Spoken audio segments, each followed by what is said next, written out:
The journey in real lifetime is 8 hours, 49 minutes. And I would like to do that within 15 minutes. So I can imagine how the journey would look like. So today I'm talking to you on my academic journey, and it began from Wenchi all the way to Accra. And as you see from the insert, it will take you about 8 hours, 49 minutes. But we hope to do this in 15 minutes. It is a story I want to share with you. I haven't shared it anywhere else. But I hope that by the end of the day, you would be encouraged that no matter where you are coming from, you can excel. Okay? So, please, the next slide. Yes, so I wish probably the light could go off so it would be easy to see. The collage of pictures you see here is my entire life journey in terms of my academics. So I'm sure you've noticed KNUST, and then Prempeh College.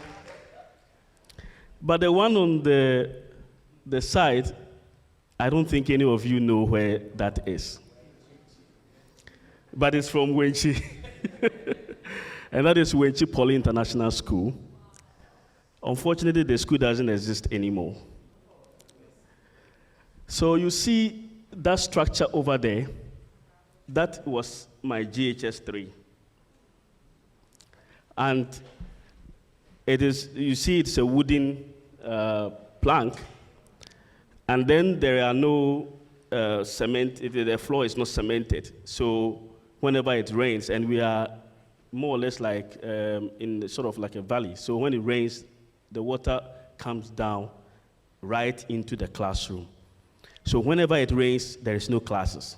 I remember the first time I had a bicycle, I was so happy riding it to the school and getting there, and it had rained, and they told us that we were not going to have classes. So you can imagine this is where I had my basic education.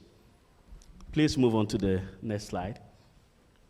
The school had a motto, and that motto shaped my life from the beginning. And the motto is sow in tears and reap in joy. So you can imagine whenever the teacher comes to class, this is the mantra, sow in tears. So the riddle, the morning quizzes, and the caning running through. So you are supposed to sow in tears. I remember every morning I had to walk for more than 8 kilometers to get to the school, because the school was at the outskirts of the town. And you have to always walk to school. So that was why I was excited when I got a bicycle that would aid me when I was in GHS to be able to, ride to school. I remember one of my social studies teacher gave us a quote, and that quote has stayed with me for a very long time. In fact, I even modified the quote, and the quote is that, aim for the moon. If you miss, you may hit a star. But I changed this. I changed it to this, that I would aim for the star, because if I don't hit the star, I would definitely hit the moon. Because the moon is closer to us than the star. So if I aim at the star and I don't get the star, I will definitely get the moon. We were in a class where most of the teachers were SHS graduates. So you can imagine when they finish, they come, they teach for 3 months, and then they are gone. Because probably they've gotten, a chance to go to school. And I remember at a point I had to copy an entire textbook into an exercise book because I couldn't afford it. And there was only one copy because the person who bought it was from Accra. It was first aid in English. I copied the entire book into an exercise book because I couldn't afford to buy it. And it was from this place that I had to learn how to learn for myself. There was no technical drawing teacher. All we had was some pamphlets. So you had to read the pamphlet, try to understand it to be able to write your BEC. And I got aggregate 6. We were only 6 people in the town in that year who had aggregate 6. And I was one of them to gain admission to Prempeh College. When I came to Prempeh College, please the next slide, they gave us, I was supposed to do business or arts because I had 7 ones. And coming from a village school. So I remember that particular year, Daniel is my classmate, so we were in we had this school counselor who, put us all in the assembly hall and called us one after the other to come and meet with him and talk, tell him what we want to do. So when it got to my turn, I told him I wanted to be a zoologist. Fast forward, he agreed and they reshuffled, and then I got into the science class. In the science class, one of our English teachers came and then wanted to know the aggregate each and every one of us brought to the school with. And I was very small in the class, so I normally would sit in front. So I was the second on the row. And then the first person got up and said, 10 ones from Matters of Uganda. And then, I got up and mentioned 7 ones quietly, and then from Wenchi Poly International School. Then I sat down. Nobody had heard of that school. So the rest continued. And then the list was mine, but the one, from 7, it was 9, and 9 ones onwards to 11 ones. That was in the class. The guy who was sitting by me had 10 ones. He looked at me and said, Patrick, you will be the last in this class. And I looked at him and said, you don't know where I'm coming from. Where I'm coming from, I was the first. From JHS 1 to JHS 3. So you can't tell me I'll be last in this class. But truly his prediction came through. I was the last in the class in the first term. And the reason was that, one, I fell ill before the exam, so I wrote only 3 papers. And that was why I got last. So I thought they were going to scrap off everything that I had done. Unfortunately for me, in the second term, we went for a practical. And then one of the teachers asked, who was last in this class? And then they all turned and looked at me. That day I wept. And I said, no way. I can't continue like this. The second term, I got ill in the beginning, and then I was taken back home for 2 weeks, came back, everything was distracted. And I got 30th. Then, in my mind, I felt, no, this thing is getting too much, so I have to do something about it. But someone told me, I thought I was going to repeat and then stay throughout the year so that I would have another chance to do well. Meanwhile, I promised my parents I was going to be first because I wanted to get a scholarship so I could pay my fees. Then, third term came, I stayed over, did some vacation classes, and then when I came back in the third term, I was 10th. And I stayed in that position till I finished. And then I got an opportunity to be in KN University. So in KN University, we had this thing, Ube Kofi. I don't know the tech people, you remember Ube Kofi?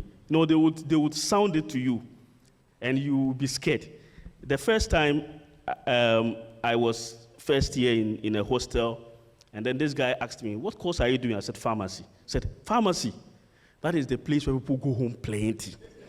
So be ready to go home. So I was scared.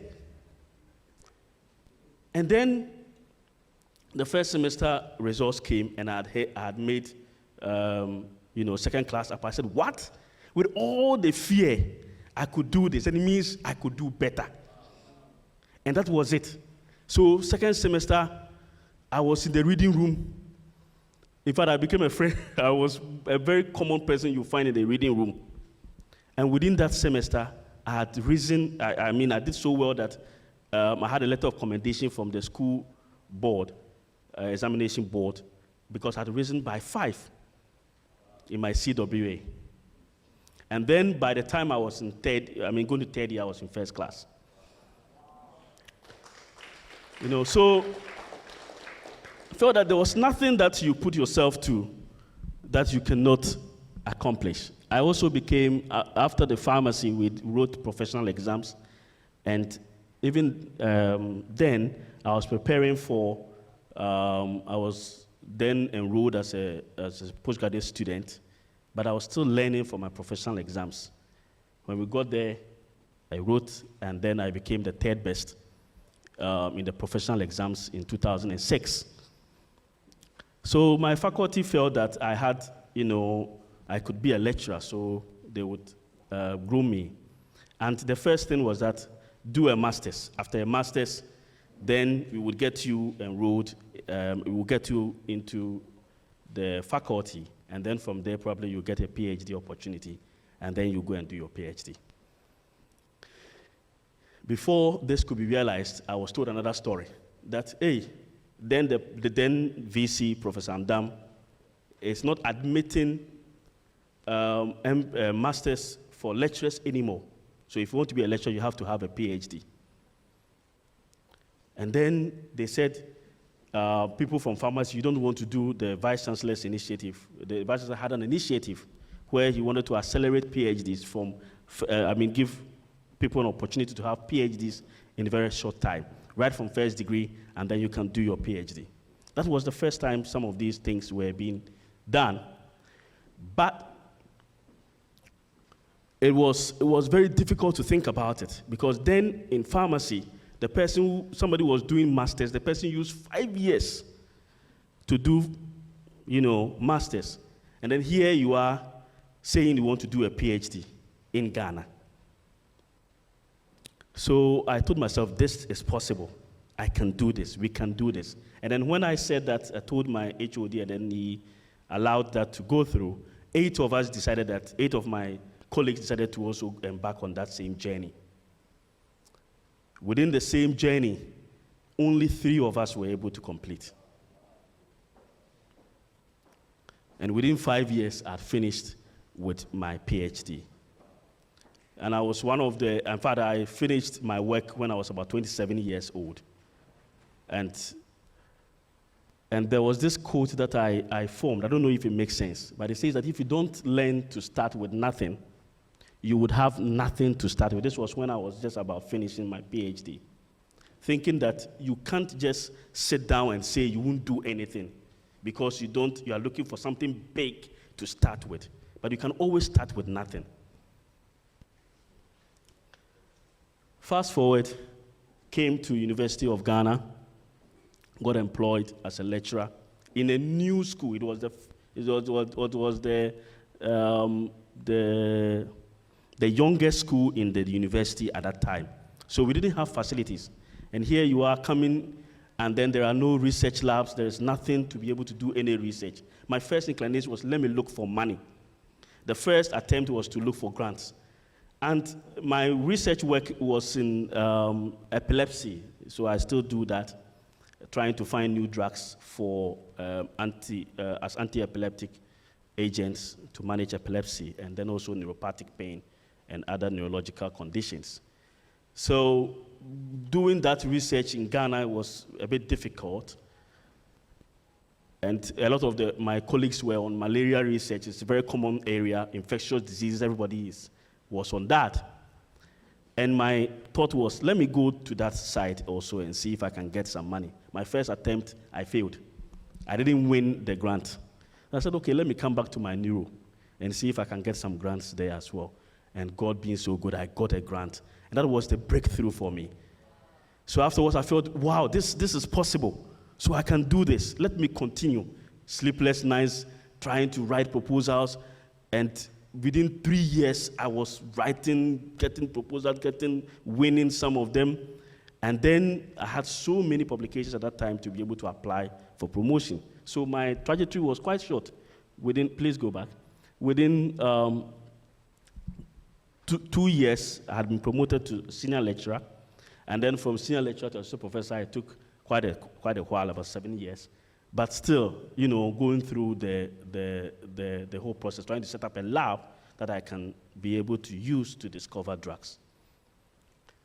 So the next slide is some of the institutions I've been able to go through for training and for learning, right from Poly International, Wenchi, all the way through Prempeh College to KNUST, to University of Ghana. I also did some work in Kuwait University, and then Warwick University, University of Oxford, Florida A&M University in Tallahassee, and then I even went to India as well.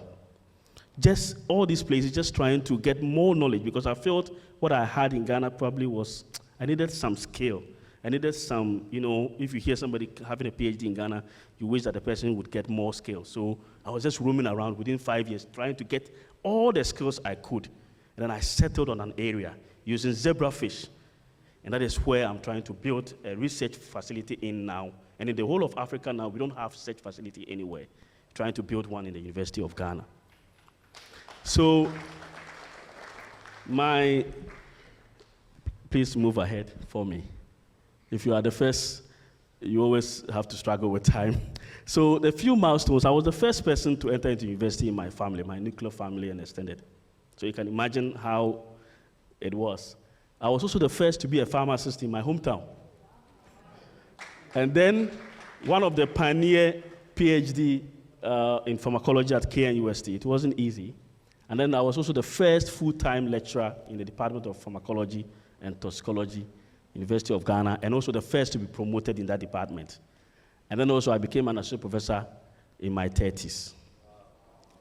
So my take-home message are these. One, no matter where you're born or where you come from, don't despise your poor background. That is something you can start with. And the beautiful flower, as we see, was once a seed dying in the soil. It needed to die first before it could rise. And now you see the beautiful flower, but it came as a seed that died. And don't leave your dream on the pillow. We are talking about we are dreamers, but we don't only dream. Don't only dream.